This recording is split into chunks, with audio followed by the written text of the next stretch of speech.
All right, this is the second video looking at fractions. So in the first one, we just looked at adding and subtracting, just unlike fractions. This video is going to be looking at mixed number fractions. So I'm going to scroll down to example 14. Now you can see here, mixed number. Oh, it's a bit thick. It's because I use my finger and not the pen. Okay, so your mixed number is made up of a number and a fraction. So that's what it means by a mixed number. So let's go over here and look at the 3, and I'm going to do the 2/3 over here. Okay, so the 3, what we need to do to convert it, to add it first of all, is we can turn it into a improper fraction, or we can just add the parts. So you can see here we've got method 1 and method 2. Okay, so I'm going to look at method 1 first of all. So this one here, we've split it up into 3 and 2/3. So I've put the whole number here and the fraction part here. And then you can see I've just marked over that plus sign, but there is a +4. So I'm going to put the 4 there with the 3 because we're working with whole numbers over there, and then the fraction over this side. And we're adding the whole numbers with the fraction, so I'm going to put plus sign in there as well. So by separating the whole numbers, we can say, well, 3 plus 4 is 7. And then, first of all, make sure that the denominators are the same, and they are, which I like. Less work. Okay, so we've got 2/3 and we've got another 2/3, so altogether we've got 4/3. Now, the problem with that is that we need to change this 4/3 from an improper fraction into a mixed number. So just so we don't get confused, I might do that in a different color. I might not do it in red. Let's do it in black. Okay, so let's deal with this 4/3 over here. Okay, and remember when I did the first video, basically this is made up of 2 parts. So I'm going to write one fraction with the same denominator, which is 3, and then another one. So because 4/3 is over 1, I'm going to put the 3 there. Okay, so 3/3, remember, is 1. And what am I left over with? So I've already used 3 of my thirds, so I'm left with 1/3. So 4/3 is the same as 1 and 1/3. So over here, the 4/3 is equal to 1 and 1/3. All right, I'll just change my pen back to blue. So that is all over the place. It's very hard to write on the computer. So 7 plus 1 plus 1/3. Or you don't need to write that plus in there, but that's what it means. 7 plus 1 is 8, and then we've got the 1/3. So we don't usually put the addition sign in there. Okay, but in this case, no, so we don't write the addition in there. But what I was thinking, on your calculator, if you have got 8 and 1/3, if you wrote that on your calculator, sometimes it would do 8 times 1/3. So if you're putting this into CAS, and I might just do this as a side note just for now, but I will cover it later, you probably would be a good idea to write 8 plus 1/3. Okay, because otherwise it's going to do 8 times 1/3, which is a totally different thing. All right, now let's look at method 2. So if you want to pause now to take that in, you can. Okay, so nothing will go off the screen when you pause it, but I'm going to clear it now. All right, so method 2 is changing it into a mixed number first. Okay, so I already in blue. So you can see here I am doing method 2. First of all, we have 3 and 2/3. So I'm going to just separate them again. Okay, so I've already got my fractional part, but the 3 is not in a fraction. So, and there's a plus here. Okay, so remember the 3 and 2/3 does mean 3 plus 2/3.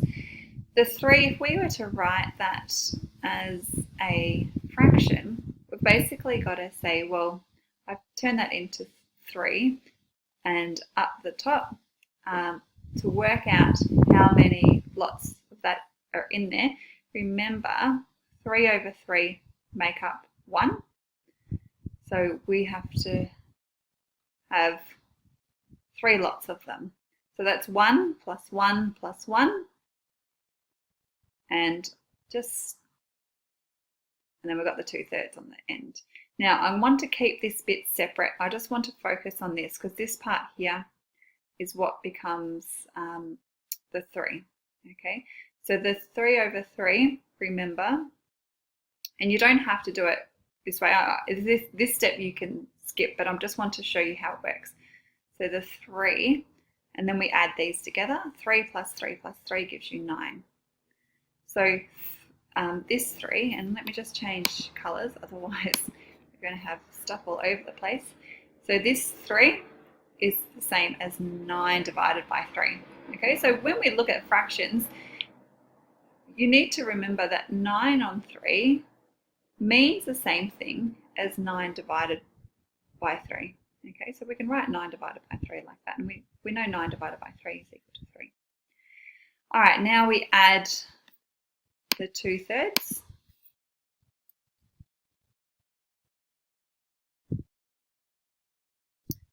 All right, so 9 and 2 gives you 11, and then the denominator stays the same. So you can see that's where the 11 over 3 comes from. And you might be sitting there thinking, oh, that's a lot of work just to get 11 over 3. And it could be. For some people it might make more sense than the first method, but you just got to decide what suits you. So if you don't like that method, you can use method 1. All right, we still have to convert, where are we? We still have, oh, not that one, this one here. We still have to do the 4 and 2/3. So I'm going to clear the screen, and we'll work with the 4 and 2/3 now. And I'll put the 2/3 over here. Okay, so remember this 4, your denominator you're working with is a third, so it has to be a third. And remember that's 1. How many do we have?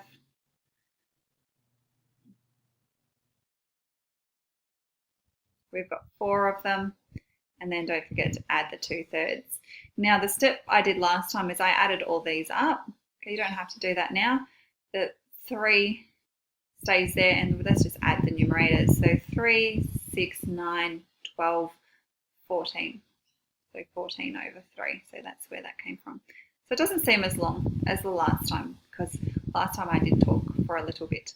Okay, and then we can add them together. So 11 plus 14 gives you 25. Okay, so let's clear that because I don't have much room. So we've got 25 over 3. So let's deal with this now. 25 over 3.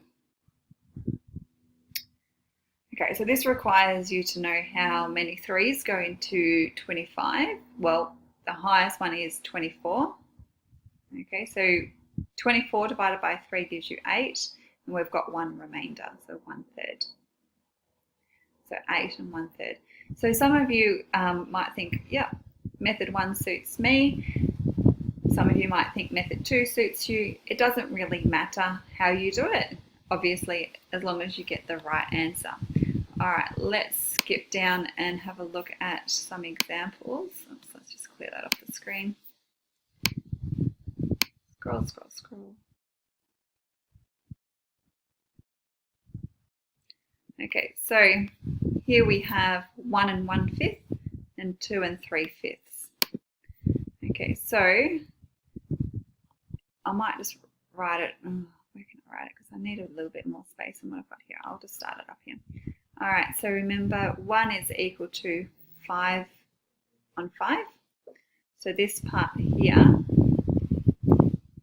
is basically 5 on 5 plus 1 on 5 gives you 6 on 5. And then the second one, whoops, the 2 is equal to 2 lots of that. So you can say it's equal to 2/5. Sorry, 10/5. So 10/5 plus 3/5 gives you 13/5. So what I've done is shown that 2 is equal to 10/5. That's what's happened with that 2, and then we've just added the 3/5.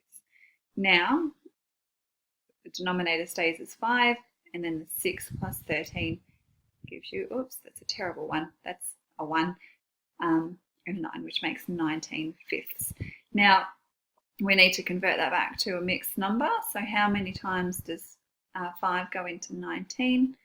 Goes in, I'm going to write 4 then, 3 times with 4 remaining. So it's nearly perfectly 4, but not quite. So 3 and 4/5. Now you can see here I converted it to fractions, to improper fractions, okay, because that's my personal preference. But let's have a look at doing B using the other method. Okay, so let's look at question B now.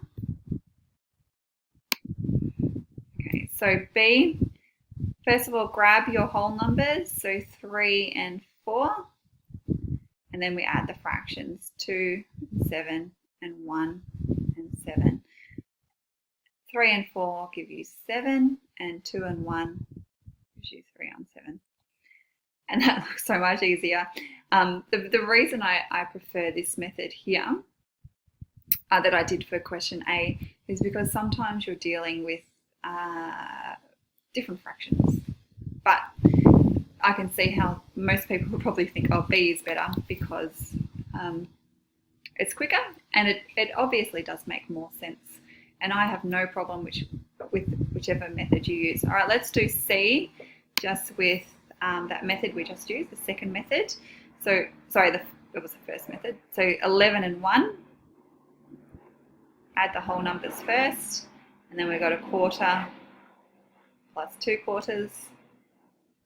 So 11 and 1 gives you 12, and then we've got 3/4. Okay, good stuff. So have a go at doing D and E, and then you can also, let's just clear this first. Now question 3, if you've watched the first video, you should be able to convert these. Now let's just do one quickly together. Now I'm sticking with what I think the method you would choose. So let's add the 2 and the 1 first.